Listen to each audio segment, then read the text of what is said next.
This is the water heater. Observations are kind of limited because this garage is a little tight. If this water heater was around the corner, because the electric service panel is over here, but by the electric service panel being over here, the water heater is not within sight of it, so the water heater should have its own electric service disconnect switch, which it does not. We got corrosion on the water supply valve right there, and back there we can see the bonding for the electrical system.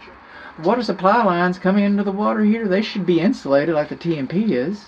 Like that right there.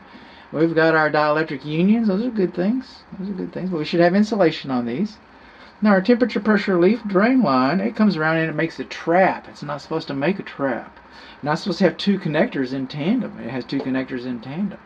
You're not supposed to have threaded fittings on the water temperature pressure relief valve drain line, and you have that as well. How about that?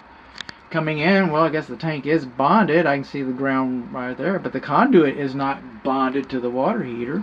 Got exposed electric junctions. How about that? I don't see a care and use manual anywhere. Water heater is supposed to be elevated 17 inches higher than the lowest part of the garage floor, so that gas fumes, only because you know what that is right down there, that little hump? That's a heating element. You know what? It's got thermostats and switches on it. You know what those things do? They manage electricity.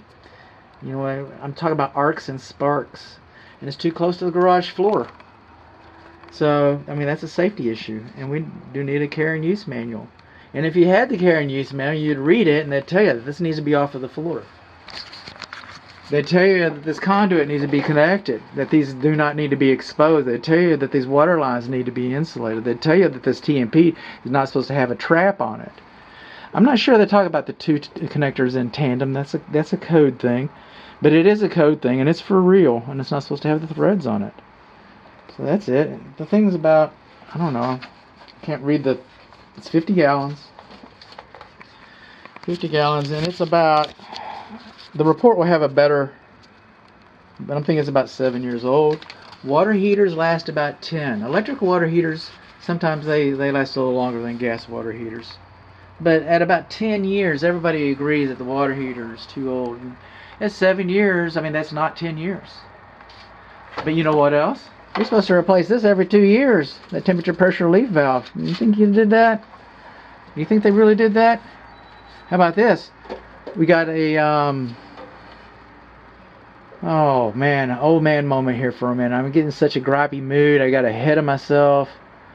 Okay, your sacrificial anode is supposed to be replaced every 2 or 3 years, so the water heater lasts. You think they replaced the sacrificial anode? That's beyond the scope of an inspection. I don't know if they did or they didn't. I wouldn't bet that they did, though. That's not the bet I